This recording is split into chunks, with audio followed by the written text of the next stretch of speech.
सबको हंसाने वाले राजपाल यादव आज क्या अकेले खड़े हैं? और क्या इसी वजह से वो सलाखों के पीछे पहुंच गए हैं? वो राजपाल यादव जिनके घर की रसोई कभी 24 घंटे चलती थी, जहां पर बॉलीवुड के उस दौर के स्ट्रगलर जो आज के बड़े स्टार हैं, मुफ्त में रोटियां तोड़ते थे। राजपाल का काम चल रहा था, बहुत लोग उसके घर पे खाना खाते थे और कभी भी उफ नहीं किया उस आदमी ने। वो राजपाल आज क्यों इस हालात में है कि उन्हें कहना पड़ रहा है कि उनके पास कोई रास्ता नहीं बचा, कोई दोस्त नहीं बचा? क्या छोटे कद के इस बड़े कलाकार को अपनी ही कामयाबी की कीमत चुकानी पड़ी? या फिल्म बनाने का फैसला उनकी जिंदगी का सबसे महंगा दांव साबित हुआ? क्या वाकई हालात इतने बिगड़ गए थे कि करोड़ों कमाने वाले इस अभिनेता के पास कर्ज चुकाने के पैसे नहीं बचे? इतना कंगाल हो गया? क्योंकि जिस हाथ में कभी अवार्ड्स की ट्रॉफी थी, आज उस हाथ में हथकड़ियां हैं बेबसी की। और इसीलिए सवाल है कि क्या मामला है राजपाल का? क्या यह मामला सिर्फ एक चेक बाउंस तक है, या फिर कर्ज, अदालत, गलत फैसलों की एक लंबी श्रृंखला का नतीजा है? और राजपाल जेल क्यों गए? पैसा नहीं चुका पाए इसलिए? यह अदालत को वो सच नहीं बताया जो कानून जानना चाहता था? सरेंडर से ठीक पहले राजपाल यादव की आंखों में आंसू थे और बेबसी में कहा भी कि सर क्या करूं मैं, पैसा ही नहीं मेरे पास, कोई उपाय ही नहीं दिखता, हम अकेले हैं, यहां पे कोई दोस्त नहीं है, इस संकट से हमको अकेले निपटना है। राजपाल यादव ने एक्चुअली बहुतों का डिप्रेशन दूर किया है। उनकी फिल्में देखकर हम सब गुदगुदाए हैं, बहुत सारी फिल्म, चाहे वो भूल भुलैया हो, पंडित जी वाला सीन हो, चुपके चुपके मेरी बड़ी फेवरेट फिल्म है राजपाल यादव की, ढोल, अनगिनत फिल्में राजपाल यादव की हैं जहां देखकर हम सब जिंदगी जी चुके हैं। लेकिन अब वो जेल में है और जेल की शुरुआत किसी बड़े अपराध से नहीं बल्कि एक बड़े सपने से हुई। साल 2010 में तय किया कि वो सिर्फ एक्टिंग नहीं करेंगे बल्कि निर्देशक भी बनेंगे। अपनी पहली फिल्म अता पता लापता के लिए दिल्ली के एक बड़े कारोबारी से 5 करोड़ का कर्ज लिया। हालांकि राजपाल कह रहे थे कि कर्ज नहीं लिया था, उन्होंने इन्वेस्ट किया था। वो अपने बेटे को लॉन्च करना चाह रहे थे, हीरो बनाना चाह रहे थे।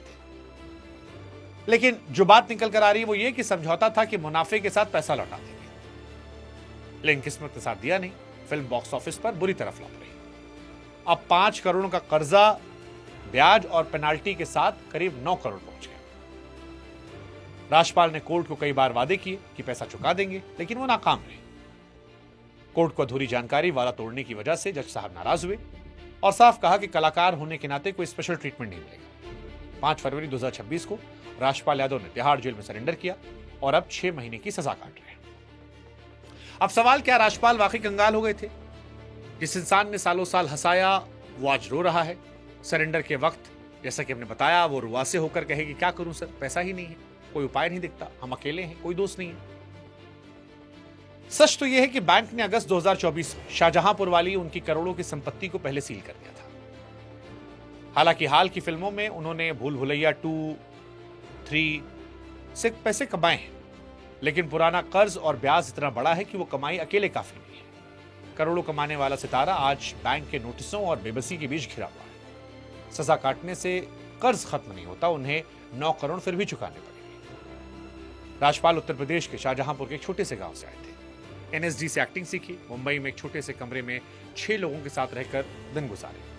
उनकी मेहनत ने कॉमेडी किंग बनाया, लेकिन गलत व्यापारिक रस ने जमीन पर ला दिया। ये कहानी सिखाती है कि कामयाबी पाने ज्यादा संभालना मुश्किल है। पुश्तैनी घर पर ताला लटका है और मुंबई की चकाचौंध फीकी पड़ गई है। हालांकि ये बॉलीवुड को भी एक्सपोज करती है। राजपाल यादव का जेल जाना और ये कहना कि मैं अकेला हो गया हूं, कोई साथ नहीं है, ये बॉलीवुड में लोगों को एक्सपोज भी करता है। क्योंकि नवाज का जो वीडियो लोगों ने देखा, जहां पर नवाज कह रहे थे कि राजपाल का घर स्ट्रगलर के लिए लंगर जैसा था, 24 घंटे रसोई थी, कोई भूखा नहीं रहता था। और आज उस दौर के कई सारे स्ट्रगलर बड़े स्टार हैं जो राजपाल के यहां खाते थे, रहते थे, जिनके लिए राजपाल का घर एक धर्मशाला जैसा था। लेकिन अब जब वो स्टार बने और राजपाल मुसीबत में है, तो कोई पुराना दोस्त सामने नहीं आया। राजपाल ने जब कहा कि हम सब अकेले हैं, कोई दोस्त नहीं है, अकेले निपटना पड़ेगा, तो ये समझ में लोगों को आया कि ग्लैमर की इस दुनिया में जब सितारा चमकता है तो दुनिया साथ देती है, लेकिन मुश्किल वक्त में लोग फोन उठाना बंद कर देते हैं। हालांकि भले ही इंडस्ट्री के लोग खामोश हों, लेकिन कई लोग सामने आए। सोनू सूद आए, कहा कि अगली फिल्म में साइन करेंगे। बिहार से तेज प्रताप यादव आए, 11 लाख रुपए की बात कही। म्यूजिक प्रोड्यूसर राव इंद्रजीत, उन्होंने कहा 1 करोड़ रुपए देंगे, लेकिन कर्जा लगभग 11 करोड़ के आसपास का है। राजपाल ये कहानी हमें सिखाती है, या कहें कि जब किसी की बर्बादी की कहानी हम पढ़ते हैं तो हमें अंत में जरूर जानना चाहिए कि क्या वो वापस आएगा। राजपाल यादव के पास अभी भी हार मानने का वक्त नहीं है, फिल्में हैं उनके पास। अगर आने वाली फिल्में चल जाती है, कुछ नई फिल्में मिलती हैं इस घटना के बाद, क्योंकि राजपाल को लोग तो प्यार करते हैं, तो हो सकता है जिंदगी बेहतर हो जाए। तिहाड़ की सलाखें उनके करियर का अंत नहीं, एक कड़ा इम्तिहान है। लेकिन राजपाल यादव की कहानी हमें कानूनी साक्षरता के बारे में जरूर सिखाती है। चेक बाउंस के मामलों को कभी भी हल्के में नहीं लेना चाहिए। कानून की नजर में एक साइन किया गया चेक आपकी बड़ी जिम्मेदारी होता है। राजपाल यादव केस में सबसे बड़ी समस्या कर्ज नहीं थी, कोर्ट की अवमानना थी, वादों को तोड़ना था। और इसीलिए यह हर उस इंसान के लिए आईना है जो कानूनी कागजों, अदालती आदेशों को नजरअंदाज करता है। सही समय पर कानूनी सलाह, ईमानदारी आपको तिहाड़ जाने से बचा सकती है। हालांकि इस मुश्किल दौर में राजपाल की पत्नी उनके साथ खड़ी है।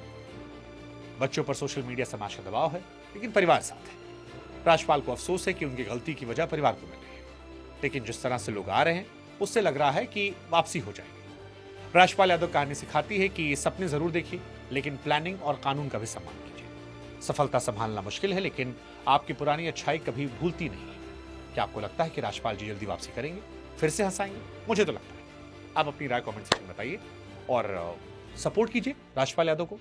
जय हिंद, जय भारत, नमस्कार।